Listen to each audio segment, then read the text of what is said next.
ഇതാ ഉണ്ണിപ്പിണ്ടി ഇത്ര വണ്ണുള്ളൂ. ഇപ്പോൾ വാഴങ്കൊല് വെട്ടിയപ്പോഴേ അതിൻ്റെ ഉണ്ണിപ്പിണ്ടി കുറേ എന്നും മണി പറയേ ഉപ്പിലിട്ട് കൊടുക്കണമെന്ന്. അപ്പോൾ ഞാനതൊന്ന് ഉപ്പിലിട്ട് കൊടുക്കാൻ വേണ്ടി അരിഞ്ഞെടുക്കട്ടെ. അധികം കനയില്ലാതെ നൈസായിട്ട് അരിയണം. പിന്നെ ഇതിനൊരു ഇതുണ്ട് നാര്, അതെടുത്ത് കളയണം. ഇതിൻ്റെ നാരൊക്കെ അങ്ങോട്ട് കളയണം. അപ്പോൾ ഈ വാഴമ്പിണ്ടി ഉപ്പിലിടാൻ വേണ്ടി എരിവിന് കാന്താരി മുളകാട്ട അതിനൊന്ന് ഇങ്ങനെ കത്തി കൊണ്ടൊന്ന് കുത്തി കൊടുക്കും. എന്നാലാണ് ഇതിനൊരു എരി കിട്ടുള്ളൂ. കാന്താരി മുളക് ഇല്ലെങ്കിൽ പച്ചമുളകായാലും മതിയേ.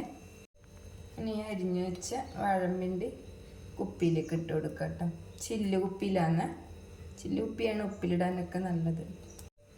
ഇതിലേക്ക് പാകത്തിനുള്ള ഉപ്പിട്ട് കൊടുക്കുക. കാന്താരി മുളകും കൂടി ഇട്ട് കൊടുക്കുക. കുറച്ച് സുർക്ക് ഒഴിച്ചു കൊടുക്കുക. ഇത് തിളപ്പിച്ചാറിയ വെള്ളം കൂടി ഒഴിക്കണ്ടേ. ഇനി ഉപ്പും ഇതൊക്കെ ഒന്ന് താഴോട്ടിറങ്ങാൻ ഇങ്ങനെ ഒന്ന് കുത്തി കൊടുക്കുക.